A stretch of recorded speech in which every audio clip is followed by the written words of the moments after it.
All right, good morning, guys, and welcome. Thanks for watching. I'm Molly Nevola here, your host at Fox 5 DC. We are Fox 5 Live. There I am right here. Hey, so welcome. So yesterday we saw, obviously, a big breaking story in London. We're going to have continued coverage of that. In fact, let me take you right now to this bump shot in London right here. This is what it looks like. Following yesterday, there's a shot of Westminster Bridge. I want to start off with some remarks from Prime Minister May from the UK, who gave some remarks earlier this morning. We took them live on our Facebook page. I want to repeat them for you to see what she had to say. Some moving words from the Prime Minister, bringing that to you right now.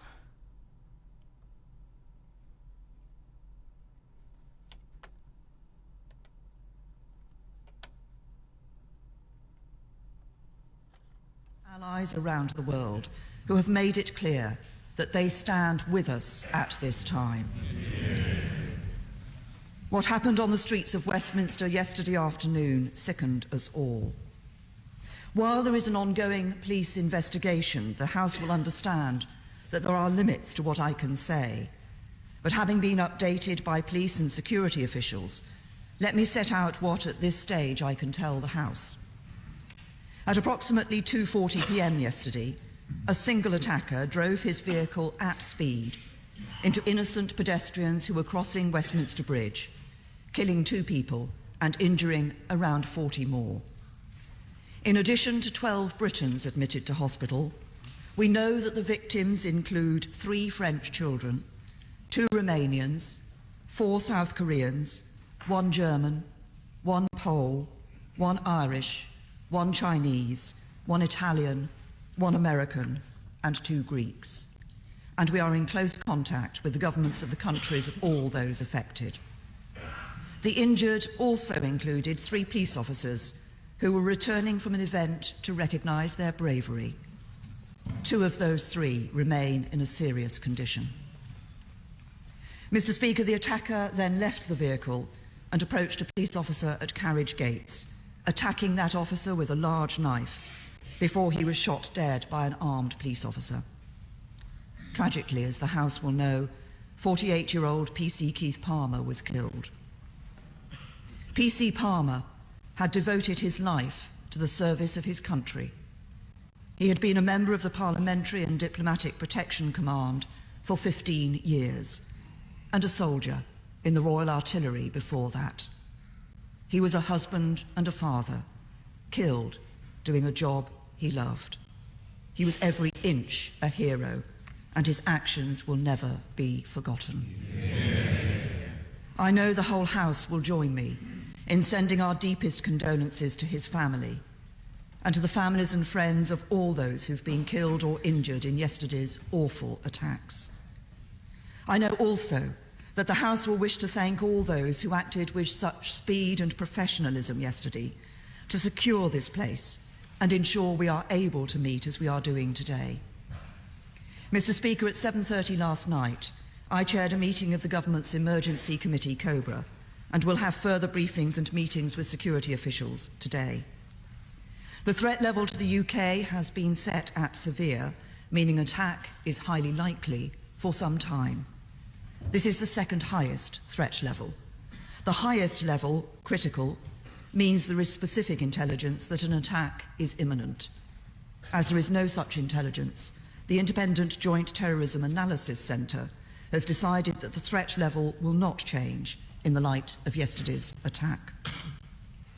Mr. Speaker, the whole country will want to know who was responsible for this atrocity and the measures that we are taking to strengthen our security, including here in Westminster. A full counter-terrorism investigation is already underway. Hundreds of our police and security officers have been working through the night to establish everything possible about this attack, including its preparation, motivation, and whether there were any associates involved in its planning. And while there remain limits on what I can say at this stage, I can confirm that overnight the police have searched 6 addresses and made 8 arrests in Birmingham and London. Mr. Speaker, it is still believed that this attacker acted alone, and the police have no reason to believe there are imminent further attacks on the public. His identity is known to the police and MI5, and when operational considerations allow, he will be publicly identified. What I can confirm is that the man was British-born, and that some years ago he was once investigated by MI5 in relation to concerns about violent extremism. He was a peripheral figure. The case is historic. He was not part of the current intelligence picture. There was no prior intelligence of his intent or of the plot. Intensive investigations continue. And as Acting Deputy Commissioner Rowley confirmed last night, our working assumption is that the attacker was inspired by Islamist ideology. Mr. Speaker, we know the threat from Islamist terrorism is very real, but while the public should remain utterly vigilant, they should not and will not be cowed by this threat. As Acting Deputy Commissioner Rowley has made clear, we are stepping up policing to protect communities across the country and to reassure the public. And as a precautionary measure, this will mean increasing the number of patrols in cities across the country, with more police and more armed police on the streets. Since June 2013, our police, security and intelligence agencies have successfully disrupted 13 separate terrorist plots in Britain. Following the 2015 Strategic Defence and Security Review, we protected the police budgets for counter-terrorism and committed to increase cross-government spending on counter-terrorism by 30% in real terms over the course of this Parliament. And over the next 5 years, we will invest an extra £2.5 billion in building our global security and intelligence network, employing over 1,900 additional staff at MI5, MI6 and GCHQ, and more than doubling our global network of counter-terrorism experts, working with priority countries across Europe, the Middle East, Africa and Asia. Mr. Speaker, in terms of security here in Westminster, we should be clear, first of all, that an attacker attempted to break into Parliament and was shot dead within 20 yards of the gate.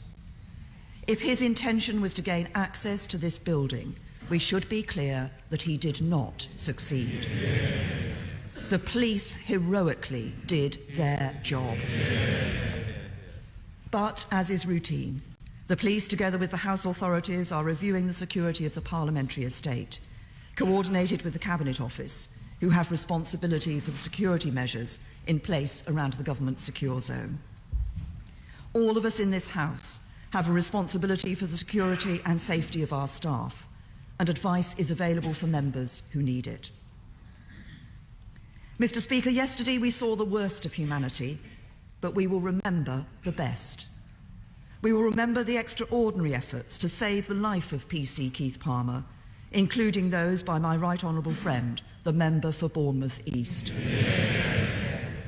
And we will remember the exceptional bravery of our police, security and emergency services, who once again ran towards the danger, even as they encouraged others to move the other way. On behalf of the whole country, I want to pay tribute to them for the work they have been doing to reassure the public, treat the injured, and bring security back to the streets of our capital city. That they have lost one of their own in yesterday's attack only makes their calm professionalism all the more remarkable. Mr. Speaker, a lot has been said since terror struck London yesterday. Much more will be said in the coming days. But the greatest response lies not in the words of politicians, but in the everyday actions of ordinary people. For beyond these walls today, in scenes repeated in towns and cities across the country, millions of people are going about their days and getting on with their lives. The streets are as busy as ever, the offices full, the coffee shops and cafes bustling. As I speak, millions will be boarding trains and aeroplanes to travel to London and to see for themselves the greatest city on earth. It is in these actions, millions of acts of normality, that we find the best response to terrorism. A response that denies our enemies their victory, that refuses to let them win, that shows we will never give in. A response driven by that same spirit that drove a husband and father to put himself between us and our attacker and to pay the ultimate price. A response that says to the men and women who propagate this hate and evil, you will not defeat us.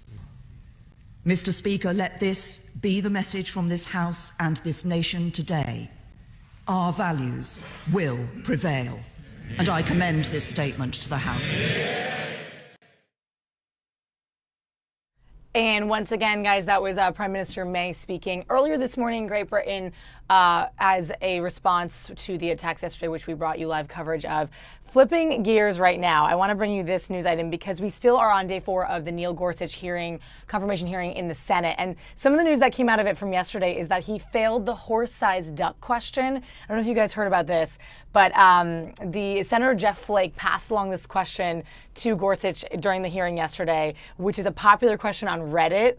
And basically it was, he passed on the question, but it was, would you rather fight 100 duck-sized horses or 1 horse-sized duck? A popular question on the site Reddit. So anyway, just he's facing some interesting questions. Some of them are being posed as a joke, some of them more serious, but we're going to flip it over right there to the Senate Judiciary Committee, day 4 of the Gorsuch hearings over on Capitol Hill.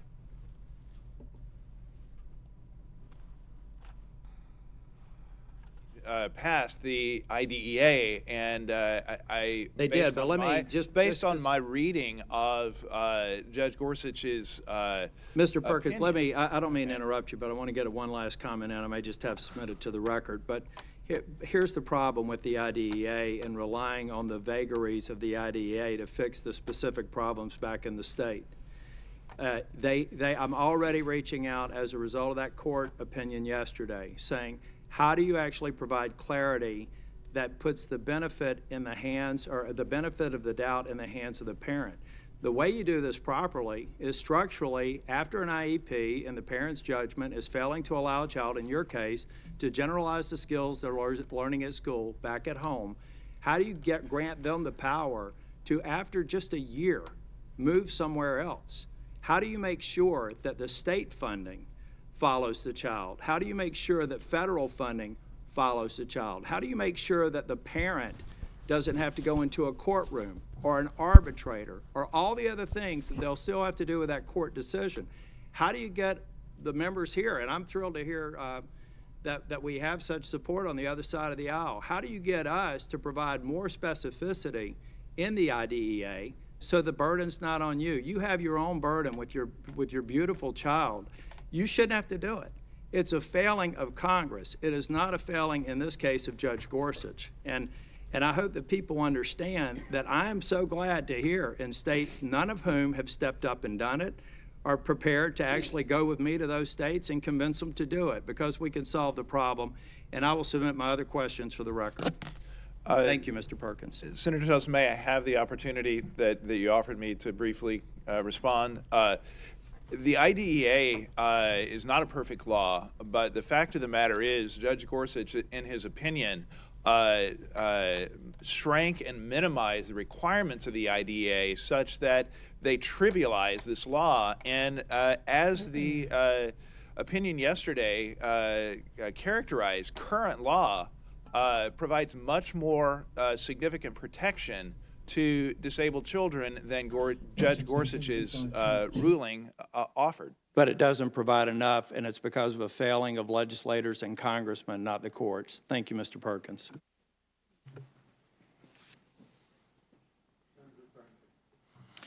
Thank you, Mr. Chairman. Judge Taha, in your testimony, you're talking about Judge Gorsuch as a judge, and you said his attention to the views of his colleagues informs his work.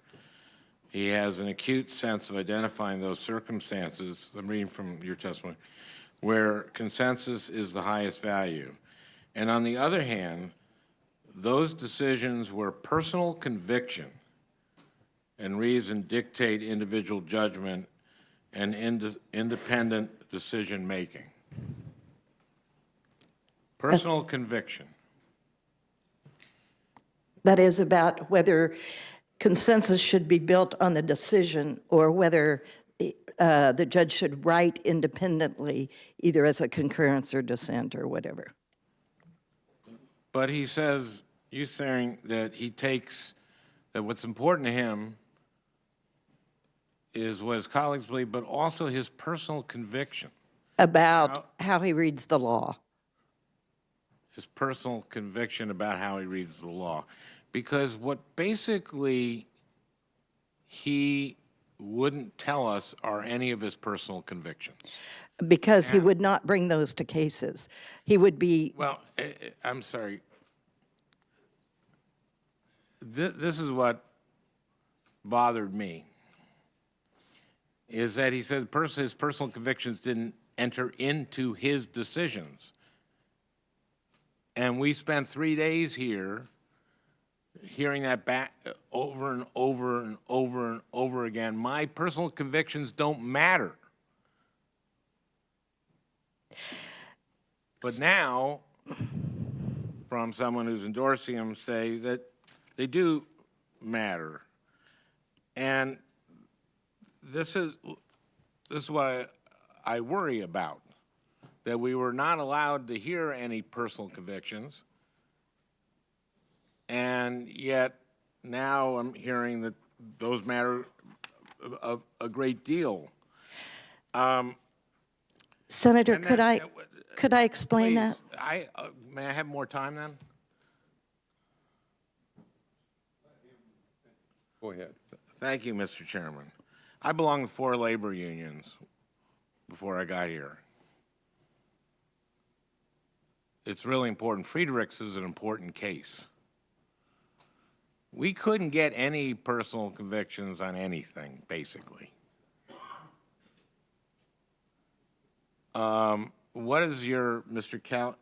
Calamine, what is your read on, from what you see from his, how you feel about he will rule on Friedrichs? What's your... I think this Trans Am trucking dissent is only 7 paragraphs long, and I think it's worth reading it closely because of what it shows his judicial philosophy being capable of, which is rewriting law, not just applying the laws written by Congress, but rewriting it. That's why one should pay attention to that decision as a guide on how he might treat other workers' rights laws, and then you pay attention to what he says in that decision and the way he treats the workers' perspective in that case. For example, he describes the option that the supervisor gave to the worker to illegally drag the trailer down the highway as being maybe sarcastically offered. In other words, he's excusing the boss's outrageous order. When it comes to describing the option of staying at the truck and freezing, suffering hypothermia, he describes that as merely unpleasant. And I'm adding the word merely there. He describes it as unpleasant. And he describes, creates an analogy for this situation involving an office computer rather than a truck and freezing to death. That analogy, I believe, shows a bit about what the real concerns are here, which again is from the boss's perspective. The I think hostility to the worker here. Yes, sir. If you let Mr. Madden drive his truck to safety, well, the next thing you know, we'll have to let him drive the truck to the beach, is the sense one gets from it. So we are concerned about his ability to look at things from a worker's perspective. I know I'm out of time. I just want to say one thing about that, which is that it wasn't about discomfort. He had hypothermia. He had fallen asleep with hypothermia, but only was woken up when his cousin called him. And the way you freeze to death is you fall asleep and die. So he was really given a choice between dying, possibly dying, or unhitching that cab and driving off. And this says to me a lot about the man's judgment. So, thank you, Mr. Chairman, for your indulging. Judge Taha, I'd take a few minutes to say what you wanted to say, and then we'll go to Senator Kennedy if he has. Do you have Kennedy? Yeah, go ahead. Just very briefly, to the question of personal conviction. What I meant there, and what perhaps I didn't get clear, is each judge brings to his or her reading of the law their own intellect, their own interpretations, their history, their precedent. And so and I'm going to give you an example here because it's really important. Judge Gorsuch and I disagreed in a very, very important case. I won't bother you with all the details, but we read the law, it happened to be First Amendment law, quite differently. We tried to reach consensus. We were in lots and lots of conversations. Judge McConnell was in on this too. And note, all three of us, appointed by Republican presidents, when we all three had very different views on this very important First Amendment case. Finally, it came to the point where my reading of the law was different from Judge Gorsuch and Judge McConnell's. Now, I ultimately became convinced that I was wrong after the Supreme Court reversed me 9-0. But it was a wonderful exchange and a wonderful way to bring different judges' perspectives onto the interpretation of whatever the case or the law is. Senator Kennedy.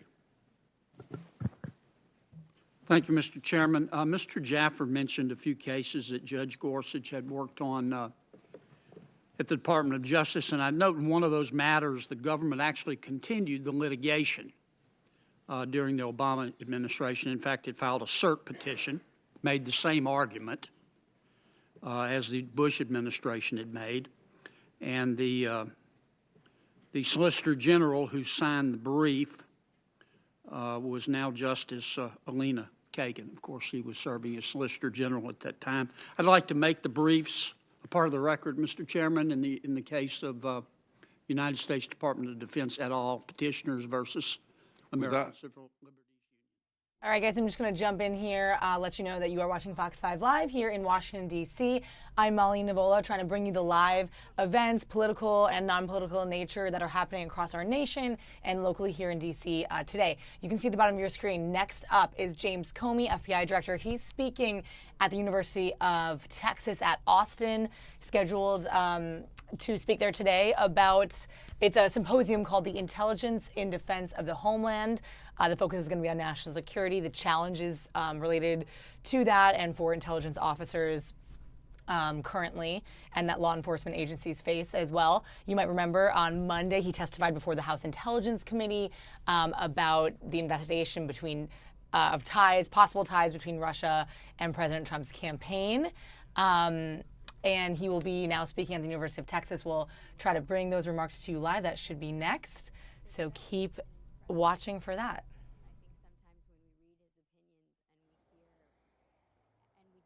We get these characterizations of that he's very robotic. I think that misses the essence of the judge, which is he takes very seriously his job of interpreting the law correctly. And he also obviously also has great sympathy for the litigants that appear before him, and he has deep respect for the litigants. And I think anyone who's appeared before him, as well as his clerks, understand that. So I think that the sense that I had to respect everyone around me, I think, was really solidified in that year of clerking. And I think he's an individual who is not only brilliant, but very humble in the way that he approaches his important task of applying the law to the facts of a particular case, but also clearly understands that the litigants in front of him are real people. Okay, and I appreciate all that. Tell me what he's really like. What's in his heart? He's a very caring man. I think that on a personal level, he always wants to know what his clerks are planning to do after their clerkship. He takes very seriously the choices we make, whether we go into public service, whether we go into the private sector. He cares when you have personal events in your life, whether you get married, whether you have a kid. And I think that, but beyond just the intelligent judge, he's just an incredible human being. Is he political? Not when we're deciding cases, no. I mean, again, when we approach cases, we're just looking at the arguments that have been made by the litigants, the law before us, and the facts of the case. And politics has no place when we're looking at a case in that way. Did you ever see him decide a case based on one of the litigants' wealth or status or power? No. Okay. Did you ever see him approach a case in terms of, here's the result I want, now let me figure out how to get there? Or did he approach it from, let me look at the law and see what the law says, and then that'll determine who wins the case? The latter. What he does is he approaches the case. He looks at the arguments that have been made by the parties. He looks at the applicable text, whether it's a contract, a statute, or the Constitution, and then he sincerely takes his task very seriously of attempting to figure out what Congress meant by the words of, for example, a statute, or what the parties meant by the words of a contract, and that's how he figures out the result that is required by the case, not based on the identity of the parties before him, government or individual litigant. Did he read the brief? And guys, you are listening to statements from witnesses during this whole many-day set of confirmation hearings for Neil Gorsuch, who is being confirmed to SCOTUS, Supreme Court. Just coming up next, we just got word that we are going to hear remarks from Boris Johnson, the British Foreign Secretary, who speaks at the UN Security Council. And he is likely to have some words, of course, condemning the attack in London yesterday. We'll hear from him shortly. We'll bring that to you live. He takes very seriously his oath to apply the law before him, and sometimes that means results that are not in favor of very sympathetic parties, but that doesn't mean that he lacks sympathy for them. He simply takes very seriously his oath to apply the law. Thank you, Ms. Breslin. Thank you, Mr. Chairman. Sure. Thank you very much, Mr. Chairman. I think I'll just start with you, Mr. Perkins. Thank you so much for being here and for sharing your son Luke's experience with us. This was a matter of discussion yesterday at the hearing, as you probably heard, in light of the Supreme Court's 8-0 decision rejecting the standard that had been used in your son's case and that denied him the help that he needed. What did you think when that opinion came out yesterday? How did you feel about it? Well, I guess the first thing was just I was very happy for Andrew F. and his family having gone through what they went through to ultimately have that vindication. And I think for ourselves, although belatedly, we did feel vindicated.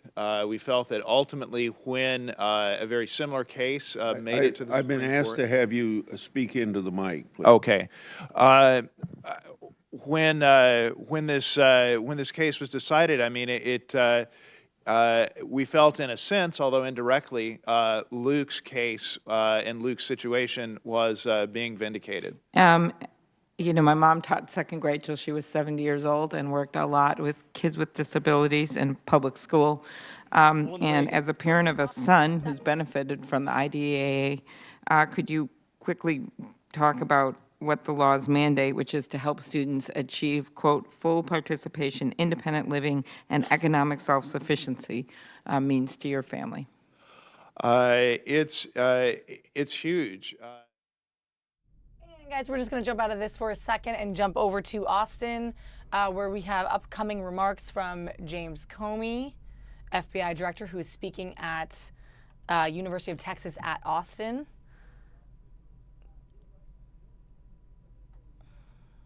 He serves. What you need to know. It looks like he will be coming up next, so just keep an eye out. Have Jim Comey as the director of the FBI. Ladies and gentlemen, please join me in welcoming the Director of the FBI, Mr. James Comey.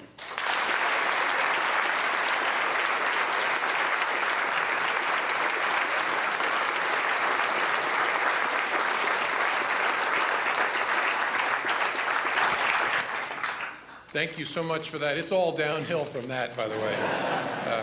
Thank you for that, Admiral. I can't but help but call you that still. Thanks to the University of Texas. Thanks to the business executives for national security for having me here today. What I want to do is just give you a status report on some of the things the FBI is worried about today, and then I want to shut up and take questions and have a conversation with you that I hope will be maybe more interesting than me giving you an update. But let me start with the FBI's top priority, which is counterterrorism. And in the world of counterterrorism, our major focus is on the so-called Islamic State, the group that we call ISIS or ISIL. That threat has come at us over the last 3 years in 3 prongs. The first prong has been the efforts of the so-called Islamic State to attract people to their so-called caliphate. That was actually a major feature of the threat we were dealing with 3 years ago. Their efforts through a siren song that was coming mostly on social media to attract people to come live and fight with them in Syria and Iraq. The second prong of the threat is their efforts, again, through social media primarily, with slick propaganda, hyper-violence, to try to either inspire or enable or direct people in the United States to engage in acts of violence. That was a huge feature of the work the FBI was focused on in 2015 especially, and I'll say more about that. The third element of the threat is the threat we're worried about going forward, which is the terrorist diaspora. The Islamic State, so-called, will be crushed by military force in their caliphate, and between the fingers of that crush, unfortunately, are going to come hundreds of really bad people who will flow out of the conflict zones and go someplace, and places we worry about a great deal. So those are the 3 prongs of the ISIS threat. The first prong, the traveler phenomenon, as I said, was a big feature of our work in 2014 and 15. And beginning in 16, we started to see a change. The number of Americans trying to leave and travel, primarily by departing and going to Turkey, sometimes to North Africa, and then heading into Syria, started to drop. And in about the early summer of 2016, it hit the floor and has stayed there since the summer of 2016. The ISIS terrorists have lost their ability to attract people to their so-called caliphate for a variety of reasons. We still see 1s and 2s of people trying to do it, but the phenomenon we were facing in 14 and 15 of dozens of people trying to travel every month has dropped and hit the floor and stayed down. That's good news. Second, their efforts to use the power of social media to get those who are not going to travel to kill where they are peaked in the spring of 2015.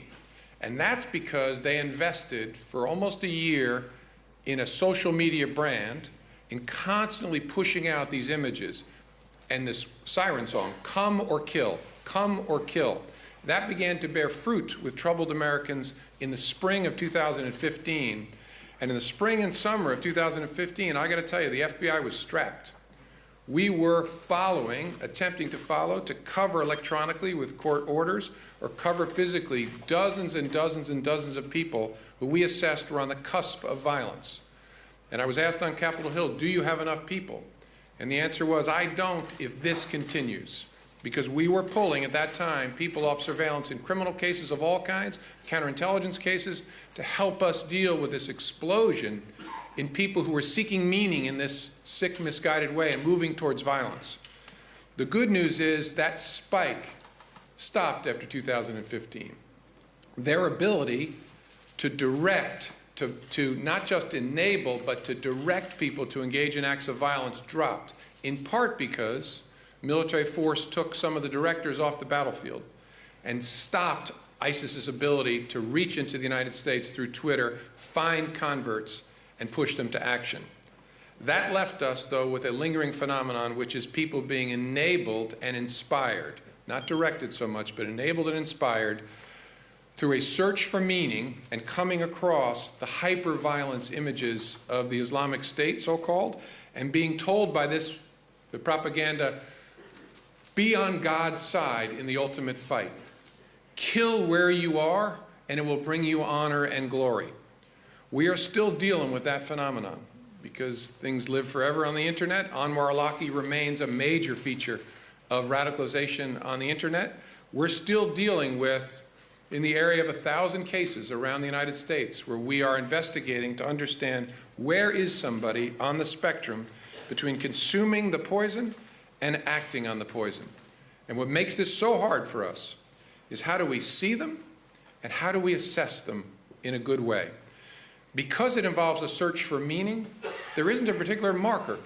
Humans of all ages, of all backgrounds are seeking meaning, and a small group of all different kinds of ages and backgrounds spread all over the country are seeking meaning in this particular way. And so it's very difficult for us to answer the question, so what does the person you're most worried about look like? And how do you spot them? What are the markers of their radicalization? That is something we continue to work on, but remains elusive to us, that algorithm to tell us who the bad guys are and where they are. This is the thing that keeps me up at night, worrying about where is the person who may be bent on the next San Bernardino, the next Orlando attack.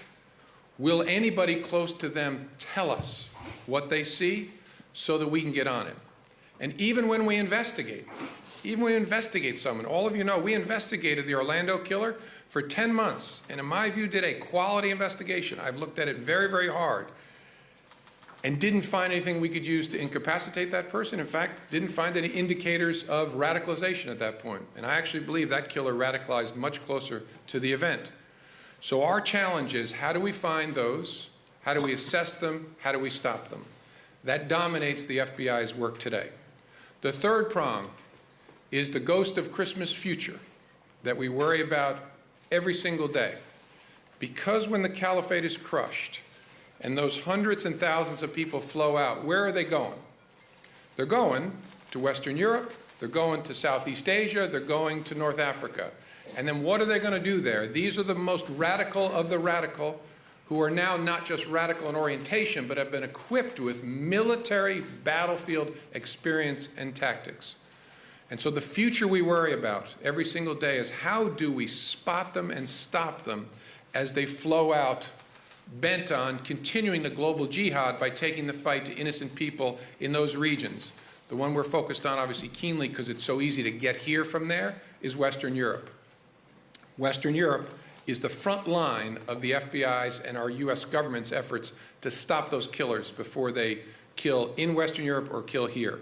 And this is something we're about every day, trying to share information in a very good way and to break down barriers. And I've said to many, many of my European colleagues, 3,000 people died in my beloved country on a single day in 2001, and as a result, we changed. We knitted ourselves together across city lines, county lines, state lines, international lines. We connected the NYPD and FBI in ways that people found imaginable. We integrated the intelligence community of the United States and the military services of the United States to share and to focus and go to the fight with jointness. We changed this country for the better. Please don't need that. Please don't need that in Europe. We must work with you to share information, but it's incumbent upon you to try to break down all of those barriers that we faced before 9/11 and break them down today in the EU so you can spot and stop the threat. As we do this work, the business executives from national security have been very, very helpful to the FBI. One of the things they focused on and gave us feedback on was, are we doing a good enough job of thinking well inside the FBI about connecting the dots and sharing information? One of the things we are now doing much, much better, thanks to that feedback, is that we have knitted together our intelligence analysts and our special agents, again, in ways, to use what I said about the NYPD, that would have been unimaginable 15, 20 years ago. We now train our analysts and agents together.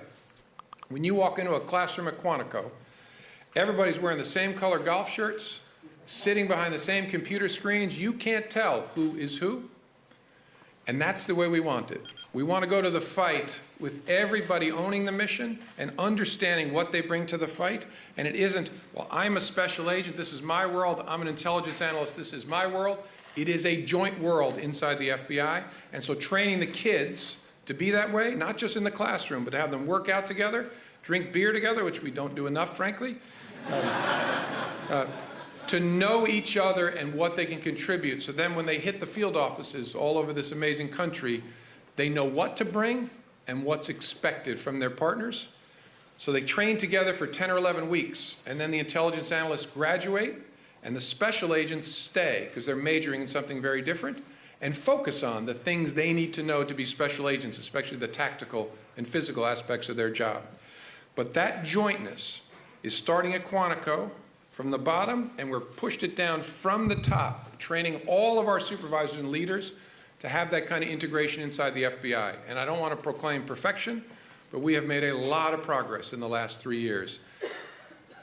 Working together inside the FBI to share the information that the special agents are able to gather all over the country in a great way, assess it, and then push it out to our partners is what will make us more effective every day. So that's my update on the counterterrorism threat. I want to give you an update on cyber. Every threat the FBI faces today comes at us through the internet. Counterintelligence, all the criminal threats, harm to children, fraudsters, stalking, gangs, all of that has a digital aspect to it. The one that does not yet have a significant digital aspect to it, in the same way, is the terrorist threat. The terrorists have not yet turned to trying to use the internet as an instrument of destruction. They use it to proselytize, to communicate, to recruit, to direct, but they have not yet turned, with some minor exceptions, to looking to harm us by coming through the digital vector. Logic tells us in the FBI that is a threat we will face. Eventually, these knuckleheads will figure out that as hard as we make it for them to come in as a human being, they can come in as a photon at 186,000 miles per second and do harm to this great country of ours. So what are we doing to try to be more effective when all the threats we face are coming at us through the cyber vector, through the internet? We're doing 5 things, but they're pretty simple, so I want to explain all 5 to them, of them to you. We're trying to focus ourselves in a better way in the FBI. There's a danger that we could try to become the jack of all trades and end up being the master of none. And so we're doing a couple things that are very unusual for the FBI. The normal way we assign work in the Bureau is based on answering this question: where did it happen? If the bank robbery happened here in Austin, the Austin resident agency of the FBI will work it. Right? If a fraud occurred in California, we'll figure out, well, where did it occur, and assign it to that field office. We've decided that the threats that are coming at us through the internet are such that the physical manifestation is actually not all that meaningful. And then what we ought to do is assign work based on talent. And so we now have a cyber threat team model in the FBI where we assign significant cyber threats based on which field office shows the best chops against that threat. A particular element of the threat posed by the Chinese, for example, a particular element of a threat coming from Russia, which of our field offices has shown the greatest initiative, energy, and talent against that? And they will then own that. Whether that's Little Rock or Houston or Seattle, you got it because you've shown you're great.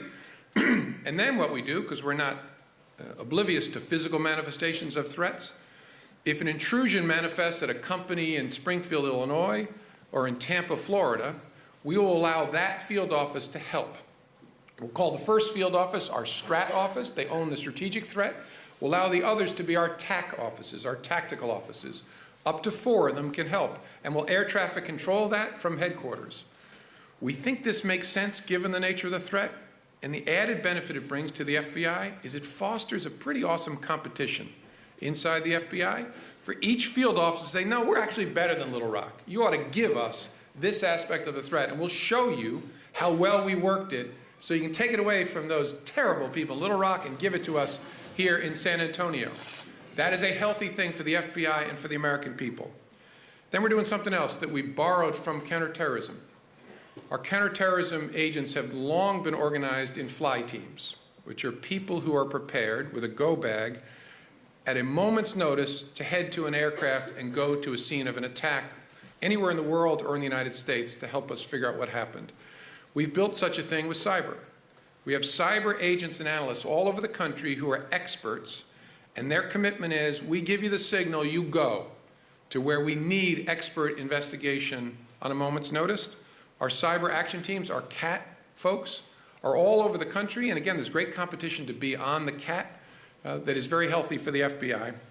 And then, as I hope you know, in all 56 field offices, we have cyber task forces. That is the resident talent that's not just FBI talent, but involves partners from all different kinds of agencies that sits there and does the work in the field offices. Then there's one other way we're trying to focus ourselves. When we try to hire special agents for the FBI, we need a number of buckets of attributes. We need integrity. We need physicality. We're going to give you a weapon on behalf of the United States. You need to be able to run, fight, and shoot. So integrity, physicality, and obviously we need intelligence. To find cyber agents, we need integrity, physicality, intelligence, and technical expertise. This collection of attributes is rare in nature. We will find people of integrity who are really smart and know cyber and can't do a push-up. Or we'll find people maybe can do a push-up and they know they're smart and they can do cyber, but they want to smoke weed on the way to the interview. And so you can see the challenge we face. And so we are trying to focus ourselves in a good way on, so where is the talent? And I don't want to say too much because my interests are not aligned with everybody in this audience because I'm trying to steal your talent. But so where is the talent? What talent do we actually need? And how might we get it in a clever way? So it's a work in progress. We're trying to figure out, should cyber squads in the FBI be different? Does everybody need a gun? Should we be 8 people in a squad, which is a typical squad size, but 2 gun-carrying special agents and 6 something elses that are people of integrity, skip push-ups and stuff, people of intelligence and technical expertise? Or another possibility is, do we take integrity, physicality, and regular IQ, high IQ, and train our own? Do we build our own university inside the FBI? Should we make it easier to do something that is culturally impossible to this point in the FBI, for people to become special agents and then leave and go work in the private sector and then come back to the FBI? Because the current rule is you leave us for more than 24 months, you're going back through Quantico. Now what happens is our people leave, go to the private sector, discover it's a soulless, empty way to live. And then they realize my life is empty, I need moral content in my work, and so they come back. And I gave the creds for the second time to a 42-year-old cyber agent. And I said, so how was Quantico? He said, it was a nightmare. It was a nightmare. And so we're trying to figure out, are there ways we should approach this differently to recognize the challenge we have in attracting talent? And I joked about this, but the discriminator for the FBI is I compete with the private sector on moral content. I mean, the pitch to the talented young people is, look, you're not going to make a living with us. You'll make a life.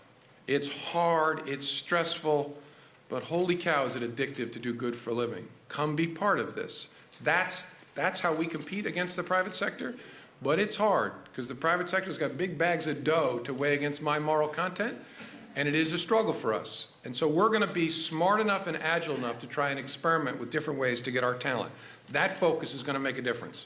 Second thing we're trying to do, the bad guys have made the world tiny. Right? Belarus and Boston are next door to each other on the internet. And so we need, I'm not picking on Belarus, I needed a B, by the way. And so we need to shrink it back to be effective. We need to make the world as small for the good people as it is for the bad people. And so to do that, the Bureau's doing a number of things. We're forward deploying more of our talent than ever before, embedding cyber agents and cyber analysts in our legal attaché operations around the country, because although it's a digital threat, the physical relationship makes a huge difference.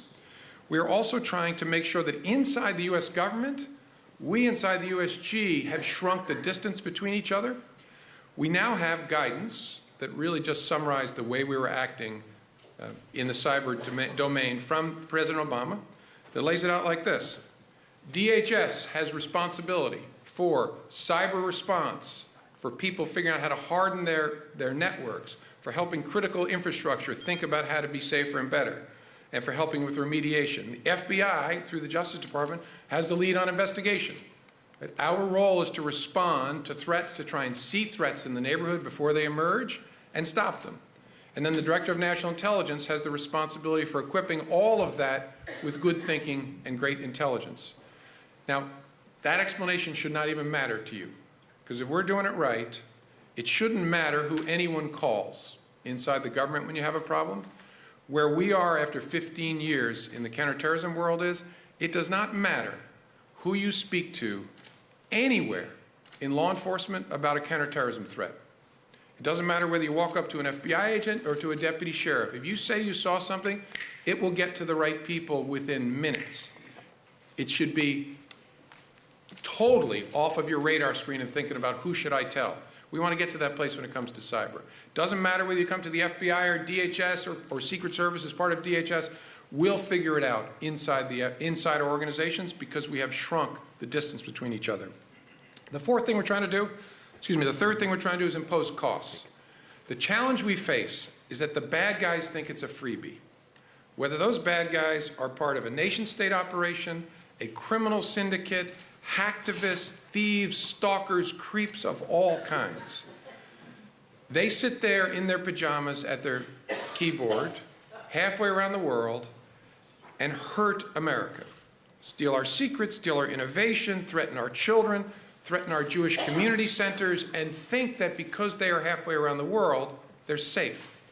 We must make them, physically ideally, but maybe metaphysically, feel our breath on the back of their necks and impose a cost. And the reason we think this makes sense is I'm not aware of any hacking that has yet occurred high on crack or inflamed by finding a lover in the arms of another. Hacking is done thoughtfully. People are susceptible to deterrence when they sit at a keyboard. If they are afraid of us, it will change their behavior.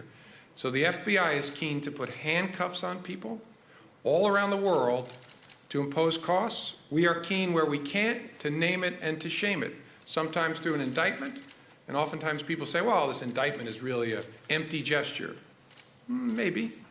We are dogged people. We just gave up on D.B. Cooper.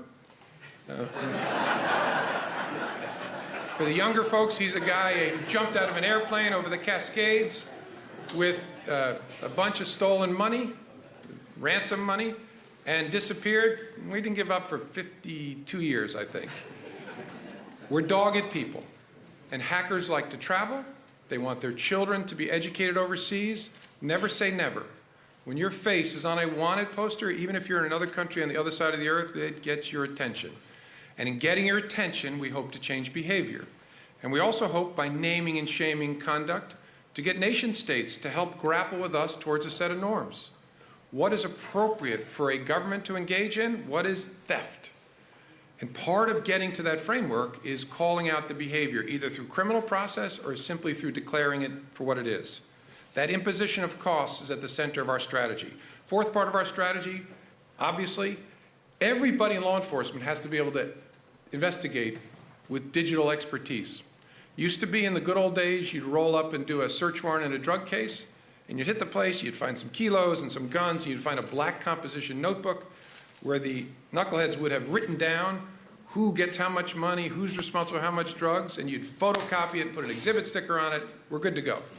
Today, you're going to hit thumb drive, PDA, laptop, electronic devices of all kinds, and your ability to understand the digital world and investigate there is at the essence of all law enforcement.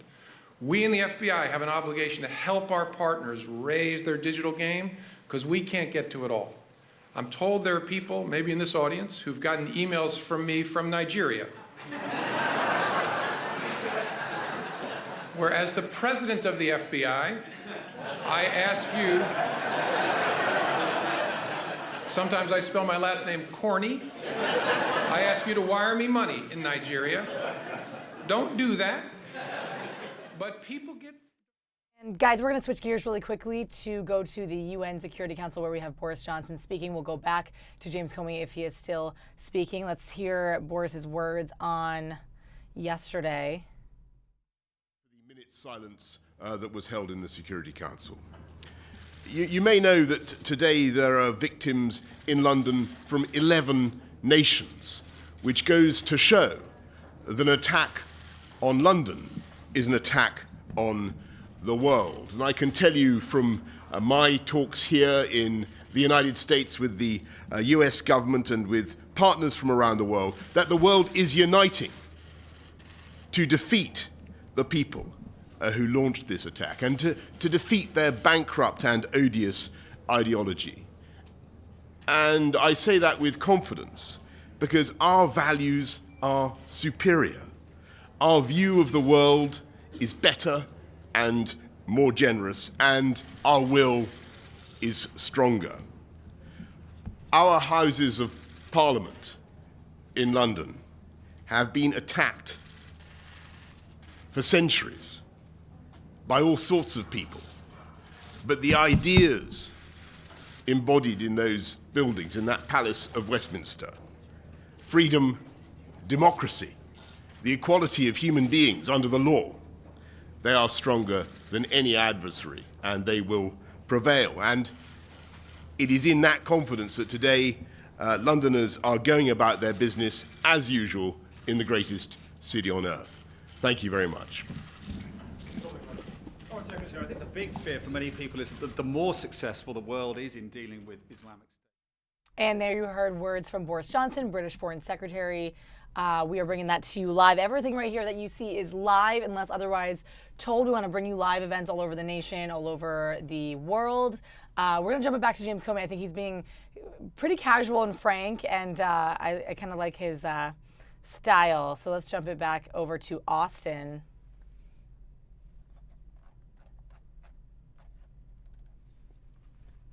Where James Comey is speaking on counterterrorism, among other things.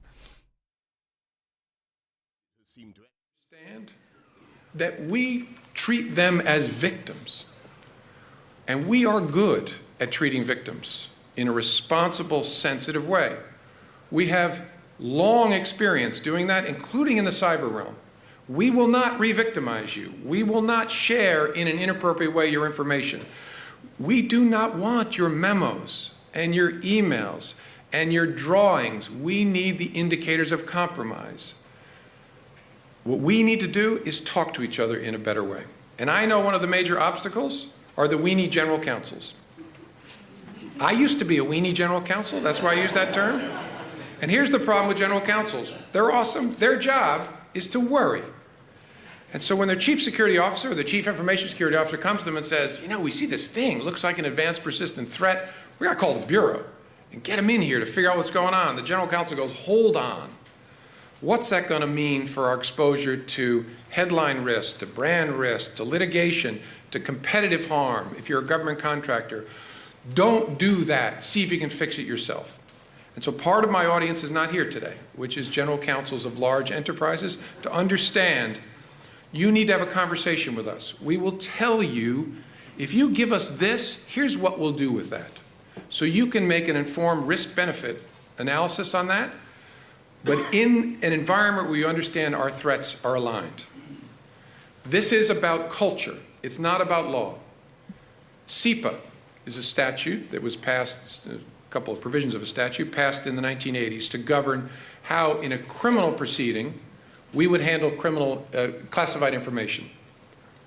It was designed to address concerns in the intelligence community that people like us would blow sources and methods by using a criminal process to incapacitate in a particular case. If you thought the problem was solved by the passage of the statute, you don't understand human culture. Because it wasn't good enough that the framework was there. We in the FBI had to convince our brothers and sisters in the intelligence community that we can be trusted, that we will have an adult conversation and we will protect your sources and methods. And that honestly took us about 2 decades to demonstrate that trustworthiness case by case by case by case. Until now, I think we're in a pretty good place. That if we need to use the criminal process to incapacitate, our brothers and sisters in the rest of the IC know how sophisticated we will be in protecting that information.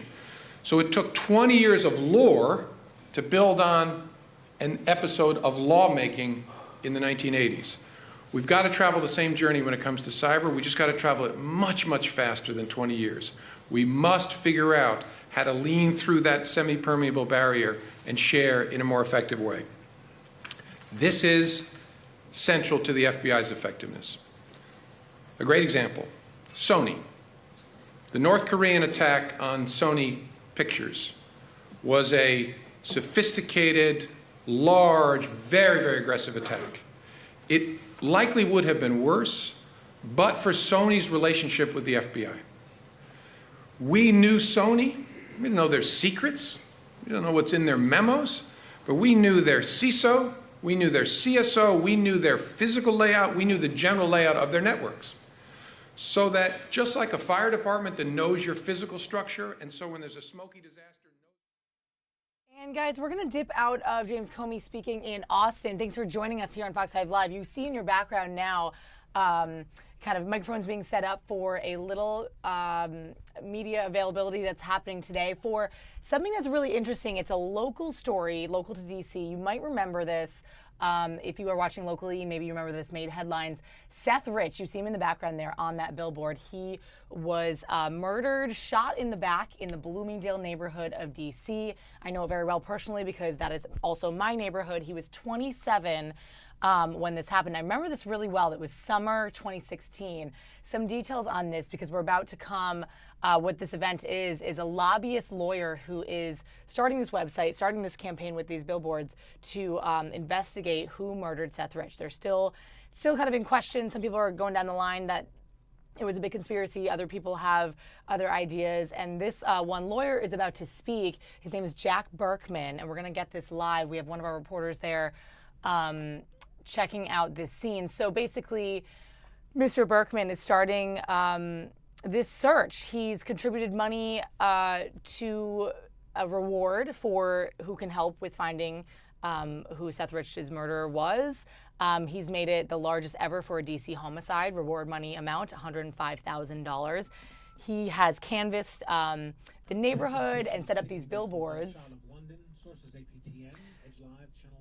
to help solve the case. And he has created also a website, whokilledseth.com. All of this in connection with that billboard that you see right there in your background. And we're going to bring his statement to you live coming up next.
All right, guys, while we are waiting on that, we are just going to check in with the weather really quick with Mike Thomas, who's here.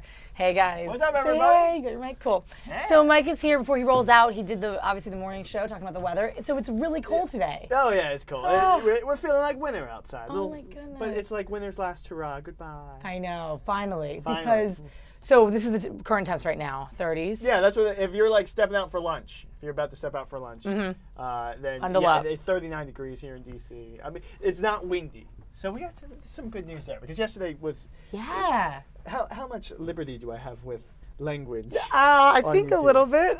Right, yes, Sure. Yesterday sucked with the winds. It was terrible. It was really windy. I think my thing was clocking in at like 29 yesterday. I mean, it was definitely in the high 20s. We got up to like 40 in D.C. Yeah. The winds are what drives me nuts, more so than like the conditions. Yeah. It's the winds that are bad. We're done with that today. It's cold, but you know what? The sun's, I was just stepped outside a minute ago. It's shining bright and brilliantly. It is. So it's all good weather-wise. So Okay. just get over the cold and, one more cold morning tomorrow. Yeah. And then guess what? They're sending me tomorrow morning down to the Tidal Basin. They are? To check out the cherry blossom. Oh, I can't wait to see that hit. What's left of the cherry blossom? So our question, and we reported this a little bit, the question was like 50% of the Yoshinos we think are done, damaged, Maybe. but I think they that's think, what Mike Litherus said. down yeah, at National Park yes. Service. But 70% of all the trees in general are going to be okay, so it's the good news. I went last year, so it'll be interesting to compare with what I see down there this year. Yeah, that'll be great. Can't wait to see that. And let's flip over to that because we have a good picture. Good news for the weekend. There it Yeah, is. there we go. Your weekend forecast. Gorgeous. So, all right, it won't be sunny, bright, and beautiful like it is today this weekend. We'll have more clouds, but fair, really? Fair trade-off. We get some warmer temps. So cloudy, but 70s. 75. That's crazy. And Yeah, cloudy. not bad, huh? Does that And mean it's going to be humid because of the clouds? It will feel slightly humid, not terribly humid, Yeah. but slightly humid. We're not ready for summer humidity yet. Yeah. But compared to like today, yeah, you'll feel the difference. Oh my goodness. I'm excited. So get outside on Saturday. That's the key. Saturday, I think, is the best day to go see them downtown. Oh, it's going to be busy. Sunday, it will be so crowded. Because the peak we think is this weekend anyway. That's what they said Oh at my National Park goodness. Service. So probably So that's updated. with temperatures like 75. Yeah. You'll get your peak. There'll be pops. Yeah. And it'll be dry.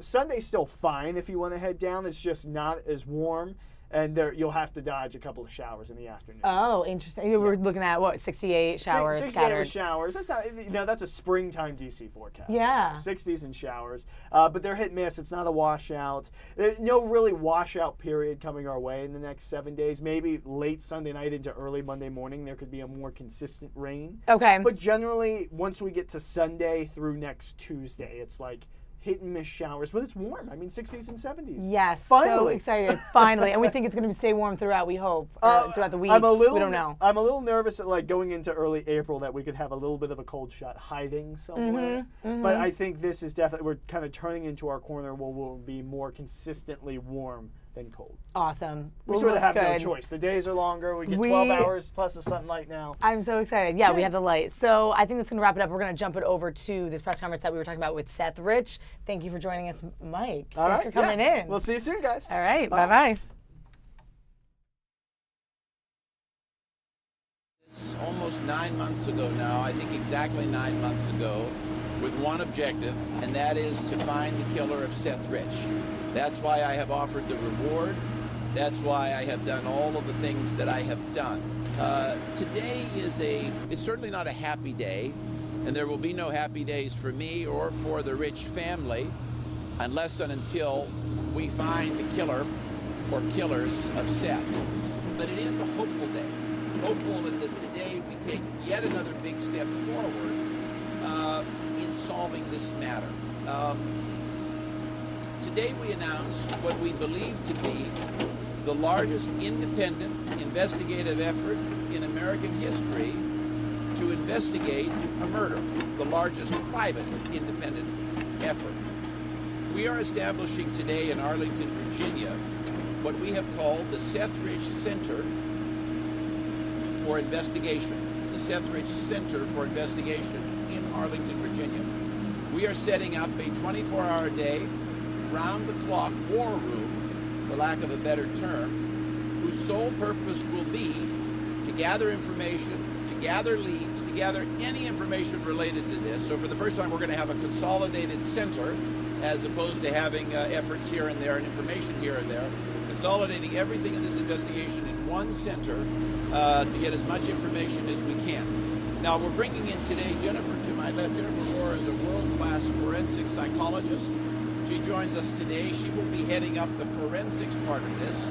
To date, there has not been a forensic investigation. Now there is. Kevin Doherty to my right. Kevin has a long history both in forensics and criminal investigation. I would just note he was head of, or a big part of Mitt Romney's security detail in 2008 and 2012 with both of the presidentials. I would say just a few words. We are pursuing all leads. No stone is being left unturned. We're not dismissing something simply because somebody labels it a conspiracy theory. We're not dismissing anything. We're looking into all aspects of this crime. I would point out lately there's been a lot of talk about Russia in the news. I presented a couple weeks ago some emerging evidence of involvement of the Russian government in this murder. We're continuing to investigate. that will be a part of what Jennifer does and what Kevin does. Remember that Russia hacked into the DNC computers and interfered with the U.S. elections last year at a time when Seth Rich was in charge of voter turnout data and a lot of the voter data for the DNC more broadly. That's my statement. Some questions? The family, we have apprised them. We've apprised them. I mean, oh, yeah, sorry. Thank you. Can you hear me now? The family is certainly apprised of this. I mean, I've said many times I love the Rich family. I think at this point, this part of the investigation will proceed on a parallel track in an independent way. We kind of feel that it has to be independent for it to be effective.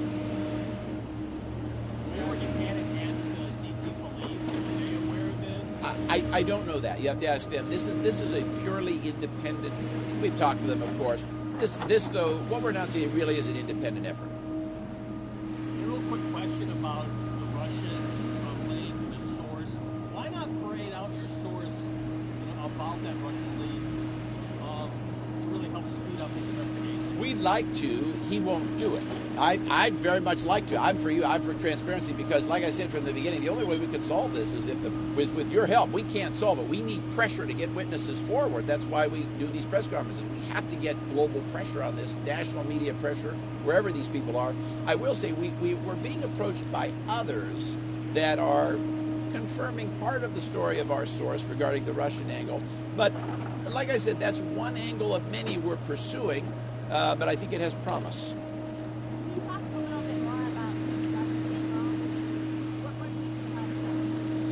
Well, I can tell you what I've told. I can't get into, for safety reasons, security reasons, I can't get into a whole lot. I can tell you what I've said before, and that was that we were approached by a person who styled himself as a former U.S. intel officer who said that he knew that the Russian government had been involved in the death of Seth because Seth had discovered the hacking. Now, we're trying ferociously hard to corroborate that.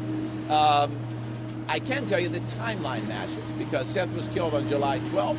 The Russia story broke, for the most part, the week of the Democratic National Convention, which was the end of July. So the timeline matches. That's what I can tell you. Mr. Berkman, I've spoken with some D.C. police officers who have direct knowledge. They think the Russian theory is nonsense. Well, I don't agree with their theory either. I don't want to be critical of the police. I mean, everybody likes to dump on the D.C. police. I actually think they do a pretty good job. I think in the last 10 years, the police force has really improved. It wasn't always that way. They believe this is a robbery. I do not. They rather quickly sped through their investigation. I respect their conclusion. I don't know how you could call this a robbery. Shot twice in the back. Gold chain around his neck, watch, wallet, no money taken, no credit cards taken. The likelihood that this is a robbery gone awry, I would say, is about 1 in 10,000. You also said you were going to put together a reenactment. Yes, and we are. It is proceeding at pace. We need warmer weather. That will probably be a summertime event. It is coming along. It's hard. Reenactments are very hard to do. We're doing it. Let me also ask you this.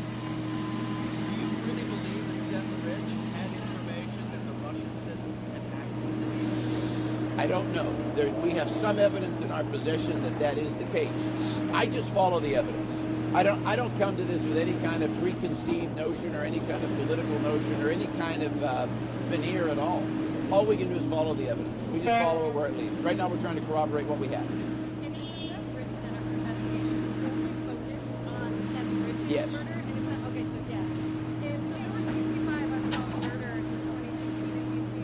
Why are you focusing only on this one? And also, how much money you spend? We say $105,000, and that's only on the Seth Rich.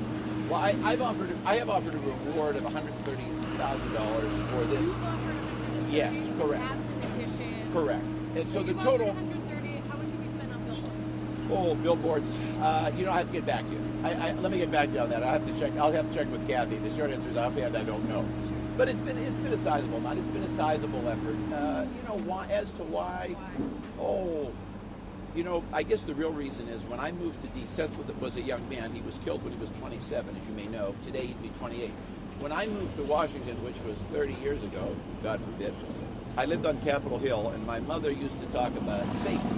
At that time, D.C. had 2,000 murders a year, you may remember. And that's all my mother saw on the news. So when I pictured Mary Rich getting that terrible call that morning, just a cold call from the cops, her son is dead, I tried to imagine how she felt. And I think that's what motivated me, and that's what dragged me into this. That's what got me into this. There were 64 other such calls in D.C. Why not focus on that? It's a good question because, Seth, I'm in politics. I have Democrats and Republicans, young D's and young R's, and working for me. And it could have happened to any one of us. I guess maybe the real reason is it's a political fraternity, and I want to help my own kind. Where do you get the information that there was 2,000 murders a year? That's my recollection from the early 90s. That's 30 years ago. Those numbers today, and in the 80s, it never exceeded more than 300. Really? Well, I could be wrong. I could be wrong. I'm hardly an authority on the murders in the district going back 30 years, but I thought I had a recollection of that in the early 90s, but I don't know. In fact, the most was 474. You know better than I. I looked at it today. You don't want to correct that? Oh, sure. I mean, I'm sure your statistics are right. That's just something I had in my mind. I suppose I stand corrected. Can we ask your investigators a question? Sure. Step forward, please. Can you state your name and spell it? Sure. Dr. Jennifer Rohrer, R-O-H-R-E-R. What kind of private investigation and comment do you think that the law enforcement investigation that's going on right now can? I can only speak to my role as I see it at this point. And I think my primary responsibility or role at this moment is to really make sure that this is done with sensitivity to the family and minimize any re-victimization that may occur. Yes, Kevin Doherty, D-O-H-E-R-T-Y. 60% of cold cases aren't solved by a smoking gun being found or some new piece of evidence. It's predominantly a new witness that comes forward, some new testimony. What we hope to do is provide a new set of eyes, an additional set of eyes. The DC Police Department's doing an outstanding job. This is what they do. But they've got finite resources that they're able to utilize, and as this progresses on, other things will come up for them. So do you think some people will talk to you versus talking to the public? We hope whoever needs to talk talks, and whether they come to us, whether they come to the police, whether they do it anonymously, it's these press releases that hopefully will spur that person to come forward. So if we are the person that whomever out there has that crucial piece of info, please, but however, whomever, wherever. And what exactly are you going to be doing? So we are going to be working, I'm a GW graduate student in forensic psych, and some of my fellow students and I are volunteering. What we're going to do is we're going to look at the totality of the circumstances. We're going to look at it from an investigative psychology standpoint. We're going to look at link analyses. We're going to try to establish a timeline. We're going to see if there were individuals that may have been missed. If the 11th person on the list of potential suspects or witnesses wasn't able to be interviewed due to resources, we want to be able to get to that person.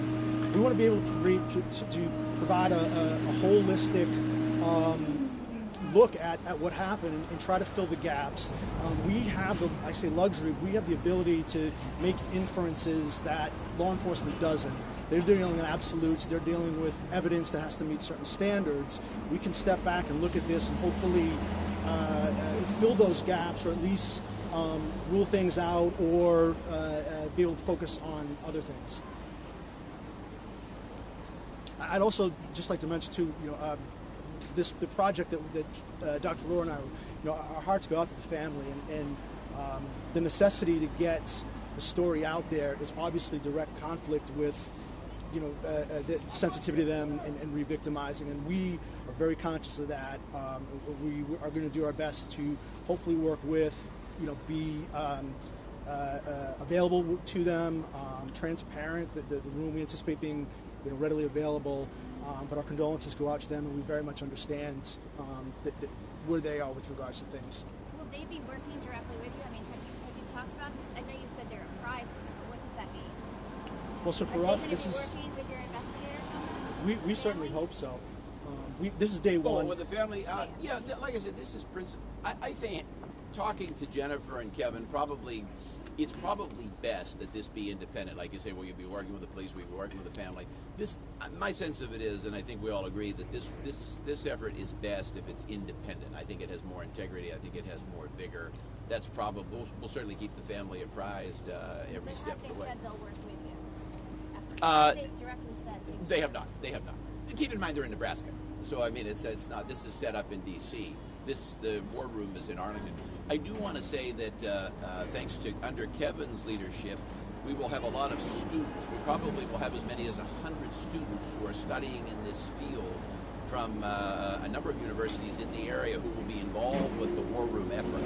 So this will be a very big project, and we really just want to fan out and attack in all directions. I don't want this to become another thing that ends up in the cold case bin. I want this thing resolved. The family is suffering. I committed my reputation to the resolution of this. I don't like to lose, and I want this done, and that's why we're doing this today. Clarify the 130. That doesn't include the 25 from the city. No, that does not include 25 from the city. And where is Glenn? So you've increased your reward. Correct, but that was done a number of months ago. We were under the impression you had offered 105 and MPD had offered 25. You know what? That's correct. Sorry. Once again, you correct me with the numbers. I'm thinking of something in my head. Let me explain. You're correct. I have offered 105. The MPD had offered 25. What was in my brain? Once again, you correct me. Was that we're working on getting additional contributions from the DNC in Nebraska and the DNC nationally. They were going to kick in another 25. That's what was in the back of my mind. Sorry, you're correct. I've offered 105. Senility has hit me at age 51. Too many numbers. And so can you explain a little bit? You said there are like hundreds of students working. You've got your jury, I guess, 24/7 on the case. If it's essentially a cold case, what are you doing? Oh, it's not a cold case. What I said is I want to keep it from becoming a cold case. So what are you guys doing? Well, Like, this. how are you spending your days? Well, this is being launched now in terms of the war room. I mean, you know a lot of the things that have gone on already. This is being launched literally today. Literally tomorrow, we're opening the war room tomorrow morning. So when you say what's going on, this is literally happening as you speak. This is really our news of the day. That beginning in the morning, all of this will begin at pace. And so, like, if there are 100 students working, what are they doing? Well, Kevin, I'll let Kevin speak to that. Kevin can know better than I. We anticipate looking at every aspect. We're going to recreate timelines. We're going to be looking at statistics. We will be looking at link analysis. We'll be looking at what has been done, what hasn't been done. We're limited in our resources. We're not going to have the access that the police has. So everything we'll be doing is from open source.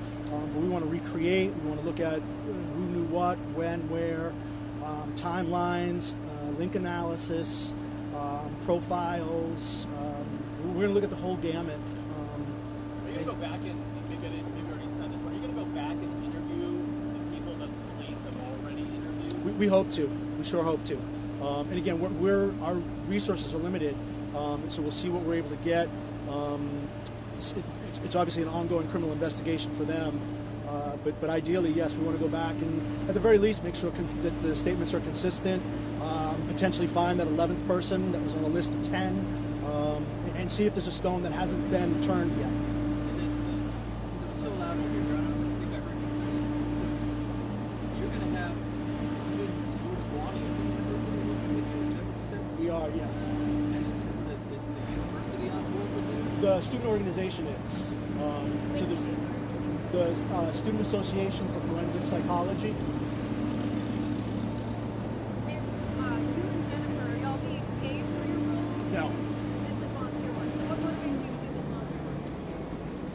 This is trained for. This is my background. I think we can provide a valuable tool, and I think that at the end of the day, our hope is to provide something actionable for the family and/or the D.C. police.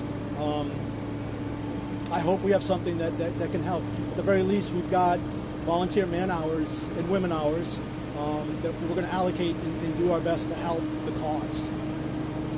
I'd like to say, I don't want to set the bar high. I don't want the CSI effect to think that tonight, within a couple hours, we're going to have the murder weapon and Mr. Plum in the library with a candlestick.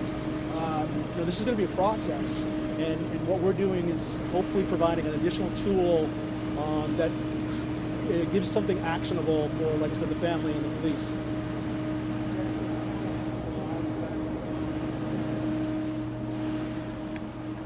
And I'm hoping to help any way I can based on my experience in both clinical and forensic psychology. I used to teach at George Washington University in the forensic psychology department, so some of these students are going to be students who I've mentored in the past, and I'm looking forward to providing them this opportunity to help the case. How many of these billboards are up right now? Once again. How many of these billboards are up right now? I got to get back to you. Short answer is I don't know. Good question. We'll get right back to you. And sorry, again, I apologize, one, for my factual senility on the report, but also for this. We picked this one because it was closest to his neighborhood, and yet it's kind of in an awkward location. So sorry I sent everybody to 306I, and it's 306 Rhode Island. My bad.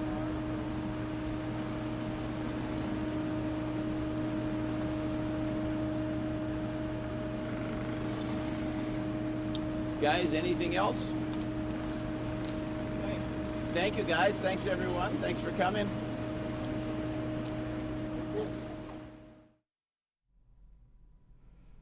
All right, guys, we want to bring you out of that and bring you to a little bit of breaking news just about 15 minutes ago. The killer in the London terror attack has been identified as 52-year-old Khalid Masood. We have a little video from Fox News Channel that we're going to bring to you here on this alert.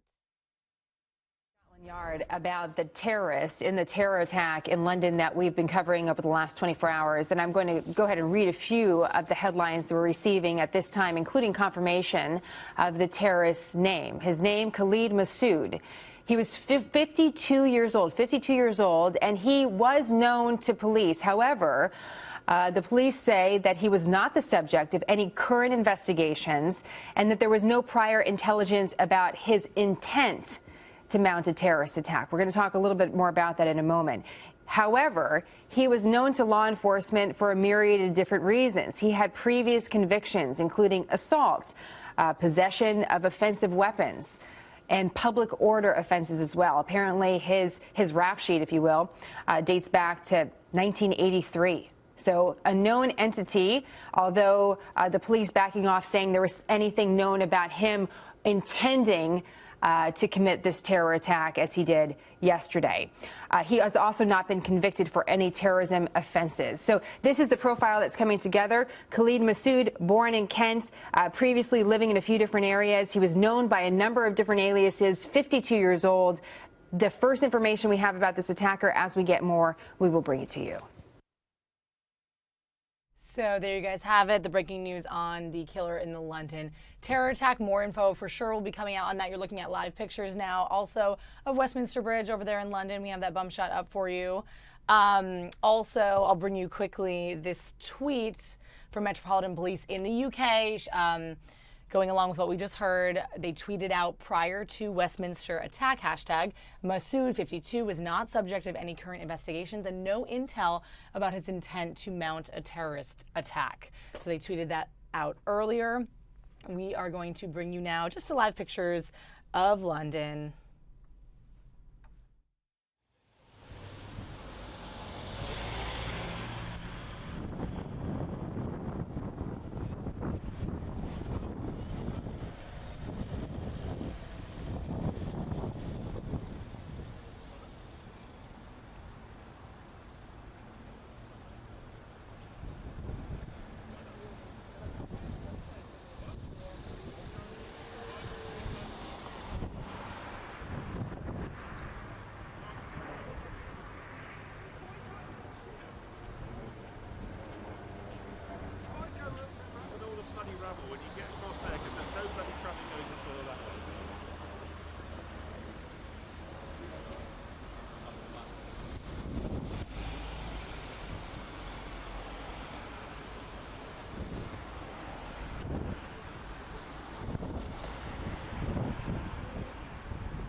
All right, guys, you are watching Fox 5 Live here in Washington, D.C. Thanks for joining us. You're looking at a live picture of the Capitol Dome here in Washington. I want to bring you back now. You heard that media availability with Jack Berkman about investigating the potential conspiracy behind or killer of Seth Rich, who was murdered in summer 2016. Now over to another local case that we've been covering here at Fox 5 all this week. It's made big headlines, the big talker as well. You might have seen this on our Facebook page.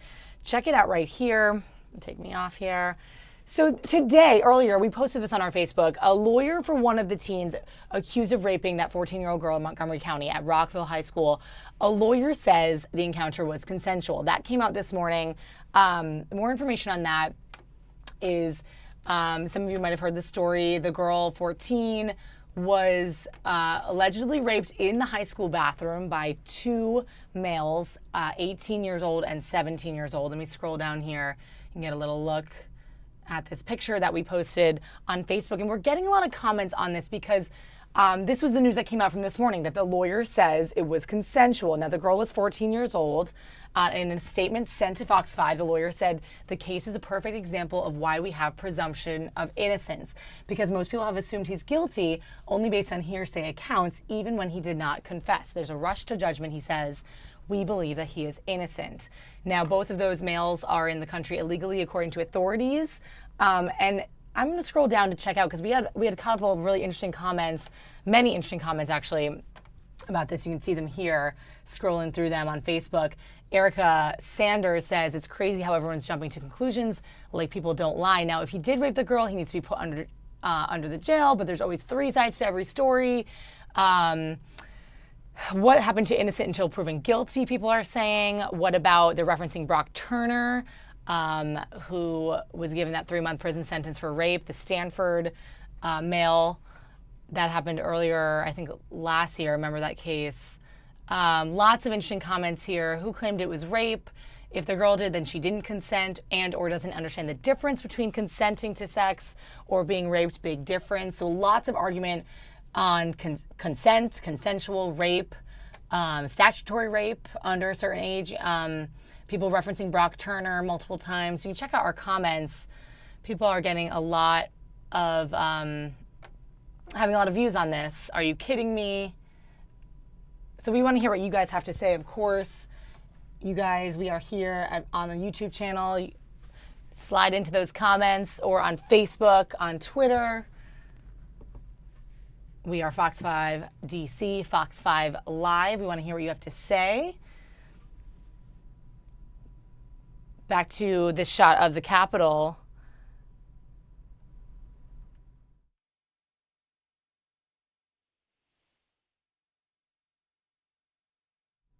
And more live pictures coming out of London.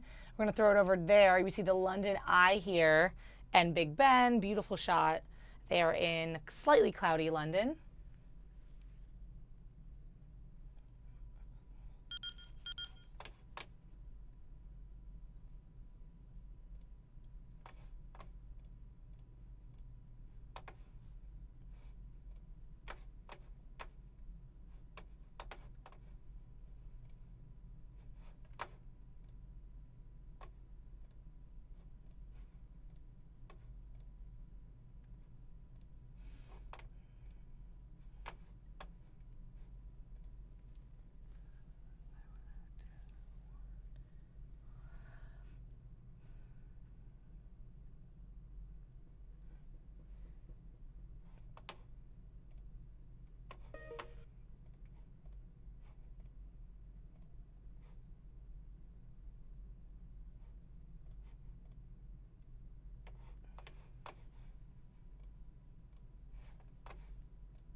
And taking you guys over now to a live look inside the Senate. These are witnesses in the day 4 of the hearing to nominate Neil Gorsuch. Looks like they are on a little break right now.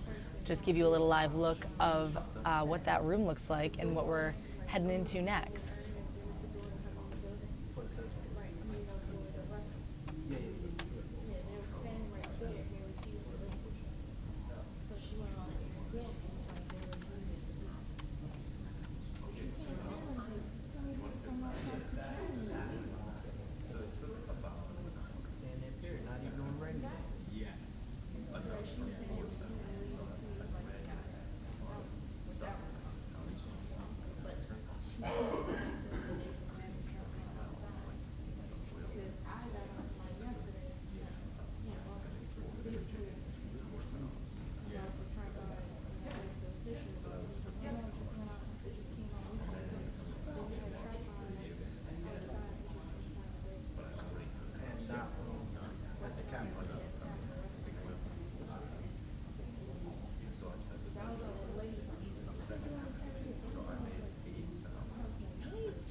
A cool story from yesterday, guys. I just want to bring this in. The GW University president, so here locally in DC, hand-delivered 10 acceptance letters to DC high school students. This was yesterday. We had it live on our Facebook. Take a look at this footage. That would have made this process easier for them. What worked well for them, what was not. What was challenging, okay? That's where our focus is the process, application process. Can I jump in with a quick? Hey guys, I have not met most of you yet. I'm Kim Hanauer. So I work downtown at the central office, and I'm the director of college prep programs. So you guys likely will see me more next year. I work with your counselors as well as the other staff in the building. So I was telling a random friend about what was happening today, just because at a bar on Saturday night, I know these are the kinds of things. One of my friends is in the press, and then another friend, another friend, another friend, if you're wondering why there are cameras here. They're just really excited about all the things that are happening at Easter, and so they just wanted to film this and hear about all the, because you guys know the seniors that are going to be here today, when you look at the list of colleges that they've been accepted to, like, these are incredible, and that this is what we expect from all of you as well. So I just wanted to let you know that's why there are cameras in the room. Okay, don't feel uncomfortable, like, it's fine. It's supposed to be 30. What? Haven't brought in the extension receipt. You have gum in your mouth, Nicholas. I need that to come out. Yay. You have gum in your mouth. I need that to come out. Yay. Listen. Where's the trash cans?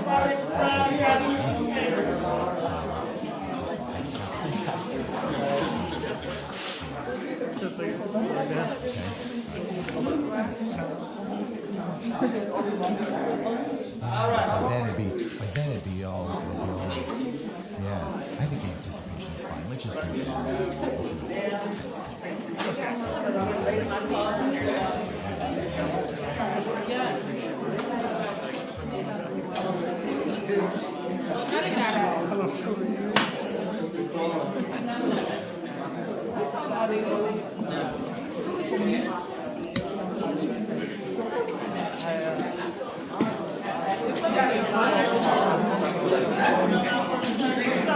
Thank you, my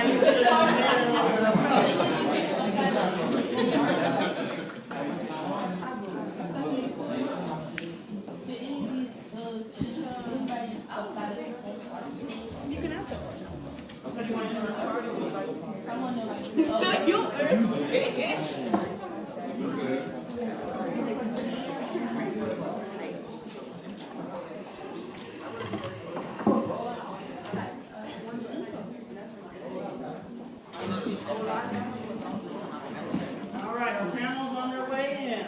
Now, the question, think about what would be like to be on the other hand, so make sure Come in on this side.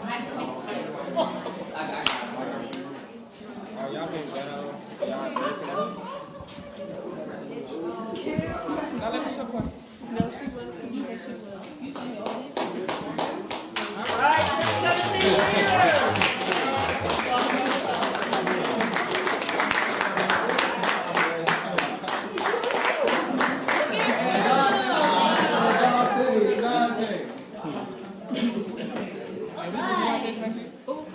Good morning.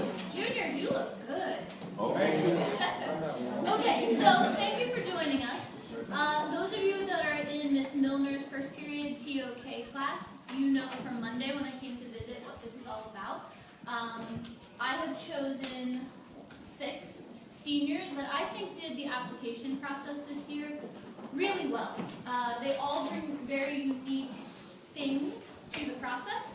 They all did things a little bit differently, but in a style that really fit them.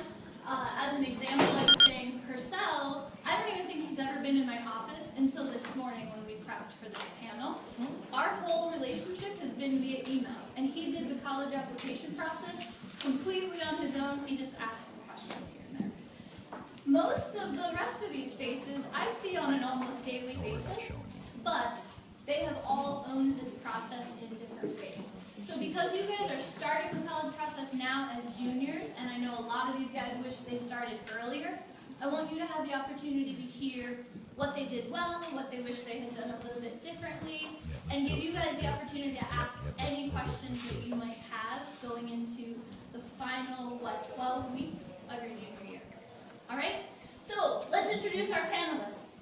So I'm Mila D'Souza. I run track here. I'm on the dream team, and my dream school is Duke. Brazil Mallory. I'm on the basketball team. I'm going to university. Hi, I'm Solomon Rogers. My extracurriculars are softball, track, and the dream team, and Hey, my name is Philip White. I'm a physical grade. Here I did band, football, swimming, build, and a bunch of SGA as well. And I'm kind of going to Open University. Hello, my name is Frederick Wood.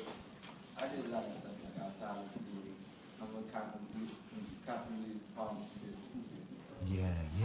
No, I can talk. I want to whisper here. Yeah, the gentleman to the right there has got the blue blazer on. He's about to get a full ride to GW. He's a senior here. His name is Good morning. I want to mention because the high value on here is college and career readiness. So we have some guests joining us from GW, and they are going to present and speak to us about college. So Dean Solomon is here to say words. Thank you. Good morning, everyone. Good morning, everyone. That's better. My name is Costa Solomon, Dean of Admissions at the George Washington University. Now, since 1989, the university has presented the Stephen Gold-Trachtenberg Scholarship to amazing Washington, D.C. high school students. So now, in 25 years, we've awarded 166 full tuition scholarships. Did everyone hear that? Full tuition scholarships to students. So we are here today to continue that tradition here at your high school. So I have a very special guest here, our president at George Washington University, President Knapp, who wants to say a few words, I think.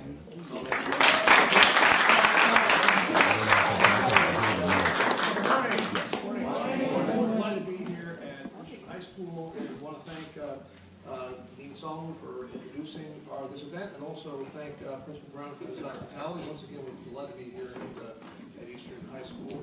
And it's my privilege to announce the recipient, the Trachtenberg recipient here at Eastern High School, who is Dante Yearwood.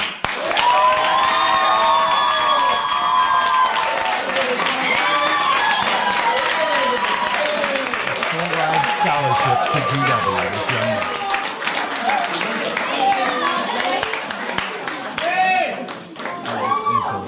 President Knapp mentioned there are 9 other high school seniors at DCS schools who are getting the same surprise announcement today. This is the first here at Eastern High School. We're going to a few other high schools. We don't want to say which one because this is all a surprise. But there he is, Dante Yearwood with his mother, recently widowed, getting the word that he's got a full ride scholarship to GW. Again, his career in law enforcement, pretty exciting stuff, guys.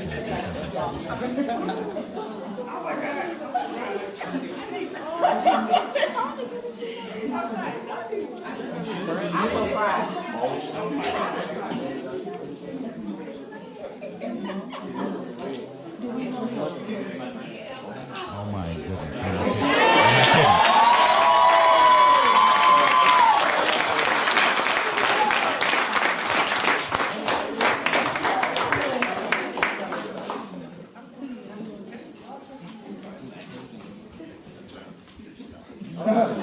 Good luck to everybody else for the rest of the year.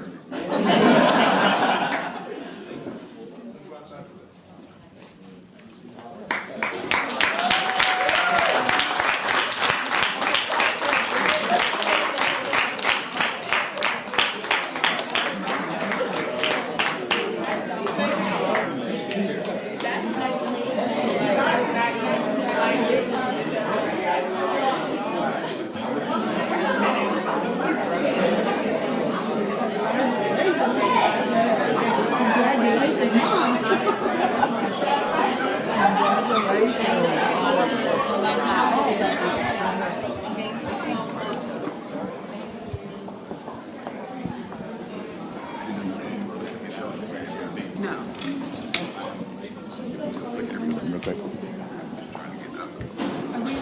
are you? Congratulations. Thank you. We're Fox 5 TV News. My partner with Fox 5. What's your reaction to this? I'm shocked. I'm lost for words right now. I'm surprised my mom and my uncle showed up. They didn't say a word to me, so it's a great surprise, and I'm appreciative of the scholarship that I just received. And I understand you already know the kind of career you want to pursue. What's that? I want to study criminology at GW so I can pursue a career in criminal justice. I want to become a criminal investigator with the FBI. Good luck to you. Thank you. Thank you. That's fantastic. Congratulations. Thank you. How are you feeling right now? I'm excited. I'm lost for words. Can you talk to me a little bit about today? Were you surprised? I was really surprised. I was only prepared for the panel with juniors answering questions, helping them when I was a junior, Right as we were doing it. Anchors were loving it, so I'm glad we could share that. Sure. Tell me how important is this to be able to do something, not only inspiring him, but maybe some of the other students? Well, I think that this is great today because we had high school juniors there that were getting a presentation on how to prepare for college and for their futures, and to be able to combine that with this event, I think could be a real inspiring moment for them. One of the reasons we do this is not just because we are able to attract a terrific group of students to our university, but we want to. All right, guys, we're going to pull you out of that, and we have a very special guest in our studio today. Brody's here. Hi, everyone. We're going to talk. Hey, that was George Washington, who plays college basketball. Not that well this year, but they play college basketball. They do play, and we're talking about that. We're talking about basketball, we're talking March Madness. It's March Madness. We're in the Sweet 16. Brody has an awesome story for tonight, too. Let's talk about that. So we'll quickly reference this. So Blair High School has a math class where... And I'm thinking about this. I'm like, I wish they had this when I was in math class in high school. The entire project is forecasting March Madness. It's forecasting the greatest tournament in sports, but it's a lot of math. Yeah. It's a ton of math that I didn't really understand, but it's statistics. But there's so many upsets. There are so many things that you have to forecast for that you don't know what the outcome's going to be. That's what I was going to say. Is it really stats, or is there really no logic to it?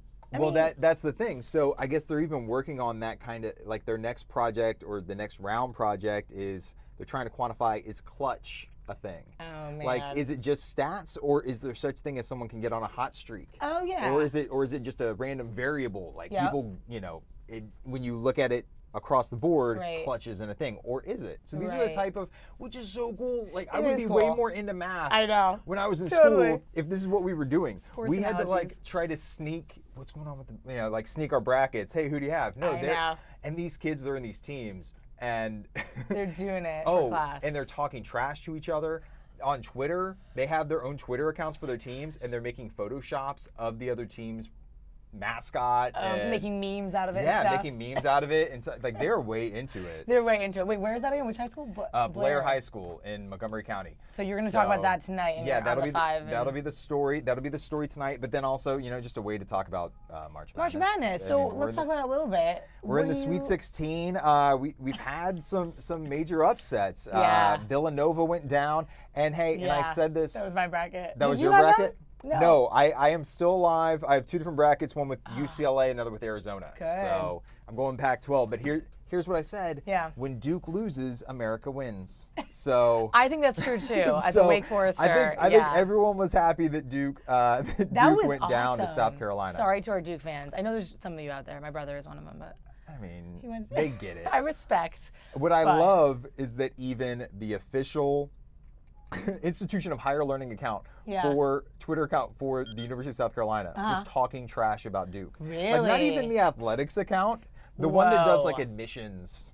The real one was talking trash about Duke. Oh my gosh! It's pretty great. It was interesting because it was such like a chalk tournament for the first round. There was one upset. Middle Tennessee State as a 12. Like usually you get a 12, a 13, 14. You didn't have any 13, 14, 15. We never get a 16, but there were just so many good games in the second round. Yes, definitely. The 8 seeds, the 8 or 9s against the 1s. That's one of the best rounds to me. And you know what I was so sad about, and this is a personal thing because I'm from Rhode Island, but Rhode Island, Oregon. Did you see the end of that? I did. But there haven't been. We're missing that buzzer beater. We're missing that big one shining moment, which I have to give a shout out to the Terps women. Oh. They're the only local team still alive in any tournament. Awesome. They play in their Sweet 16 this weekend. And if you haven't seen it, Destiny Slocum had one of the greatest shots. I and it was haven't seen it. 75 feet. Oh, I buzzer did see beater. this. She threw it She over just her lobbed head it? like an inbounds I saw that. for like a soccer throw-in. Right. It was amazing. And I think she commented, I saw some comments, she was like, I've done this before in practice, but never in a game, or something. No, she had Didn't never she? even. She had tried it in Oh, practice. she She never even tried hit. it. This was the best. We had sound on this yesterday, and I asked her about it, and she's like, I was like, what were your thoughts? And she goes, oh, when it went in, my first thought was, I'm gonna be famous. She said this, that. This shot's gonna be famous.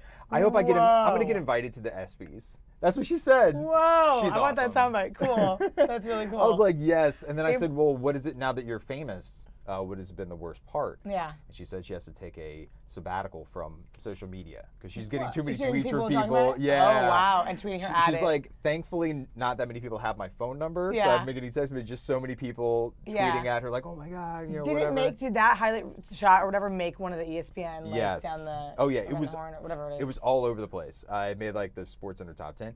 It Yeah. made our top 5. We do every Sunday night. The Fox 5, the I Close saw 5 top that. 5. Yeah. But yeah, that was. That's was cool pretty for women. And Yeah. it was just, and you know, it's cool for them to get the spotlight. They, especially the Maryland women over the years have been so good, but it's going to be really hard. They're in the same bracket as UConn, which has won like 100 and some odd straight games. It's an insane winning streak, and they have to play them in Connecticut. Yeah. So, but maybe they can pull off the upset. It is Maybe. March. It is March Madness Never on the know. women's side as well. Right. So I am kind of curious. I think everyone's bracket's busted. I feel like a lot of them are. Yours sound being really intact with Pac-12 there. just the winner. You're good at that. Just the Yeah. winners. Your No, sports. honestly, because I love watching UCLA play and the way they play. Yeah. So anyone watching, you may be familiar with LeVar Ball, the penultimate sports dad who he talks trash. He had a career where he scored 2 points per game for like Washington State, but his son is probably one of the best players in the nation, Lonzo Ball. Yeah. And so he's been talking this trash, saying he could beat LeBron. He says he could have beat Jordan one-on-one, and he has 2 other sons that are top like recruits in high school. And what I love, so he's LeVar Ball. His oldest son is Lonzo Ball. There's LaMelo Ball, and there is LiAngelo Ball. That is so difficult. Why do people do that? But I don't know. It works, I I love guess. it. And actually, I was That's funny. joking with Steve Shinavy because he also has UCLA winning in his bracket, and I was like, well, then I'm LeBrody, and you are LeSteve, and we are with the in Balls. The fam. Yeah, we're in the fam. And their we're last name rooting is for Ball. UCLA. Basketball works. But they're a lot of fun to watch. That's cool. But this is a great time for sports. We have opening day April in a week. 3rd. Is it? Wait. Well, When is it? a week from Monday. Yeah, a week from Monday, April 3rd. I remember that. And then the weekend before that, it's going to be really So cool. exciting. The last Nats spring training game is going to be at the Naval Academy, which Oh, they've never that's done this awesome. before. I think I did read and that. Only the naval midshipmen and Can go? Can go. So it's not open to. It's not open to the public. people. I Are you think gonna be maybe there? I'll be You're there. gonna be there for this. Yeah, it'll be really cool. Just see That's everyone in their awesome. dress whites watching a Nats baseball game. So not open to the public, just the midshipmen, the Navy people, and then. And then I think other members of the military and families and Who are connected. dignitaries, things like that. Wow, and you'll be there covering it. Yeah, it'll be a cool event. What is that midday one day, or is it last Yes, some it's- Friday or something? Yeah, I think it's a Saturday. Oh. It is midday. It'll be a cool event. It'll be the That's first time they've had cool. a Major League Baseball game. Yeah, that's at the really cool. Academy. That's awesome. And then opening day, and then we're in baseball season. It's crazy. Oh, so excited. Already in baseball season. Yeah. Yeah. And then the NFL draft, and with the Redskins, the NFL never ends. It doesn't. Because there's always something. You're right. Yeah. There's always So, yeah, something. that is- Always something you're talking about. Always new stuff. I love March Madness, but I want the buzzer beaters. Yeah. I miss them. Yeah. We've had missed buzzer beaters. And we've had some like towards the end, like the Yeah, Dorothy, towards Oregon, the end. Yeah. Right, to clinch it, but like right, didn't really, exactly. not at the buzzer. Well, now there was one interesting thing in the Michigan-Oklahoma State game. Yeah. So Michigan was up 4. Mm-hmm. There was a buzzer beater by Oklahoma State. It was like half court, beat the buzzer. Yeah. But didn't mean anything, right? To make it a 4-point lead to a 1-point lead. Here's where it meant something. In Vegas, the point spread was 2.5. So I read that just in one sports book, Yeah. it was a $250,000 swing Whoa. on this one shot. Because of that shot. Because of that shot. So Dude, the money is crazy. For our intents and purposes, doesn't mean anything. For people with money on it, it meant so much. So like the videos in the sports book, were like, no, right. You but forget about the bookings. It's a shot that means nothing, except for in Vegas. That so makes sense. There's always those kind of buzzer beaters. As well. About money. Well, thank you so much, guys. We're just gonna round out our show. This is Brody Logan. We have him right here. Hopefully, we'll have him back to talk about sports. Always a fun topic. I'm down. Yeah. Tweet me at Brody Logan or my Facebook page, Brody Logan Fox 5. Yeah. And tell me why I'm wrong. Why everything I said is wrong? Because people love doing that on social media. Oh, they do. Well, no. Yeah. I mean, there's always there's always those people. I'm probably we wrong. still like you. Yeah, right. Thanks, guys. All right, we're gonna round it out with this shot of the Capitol.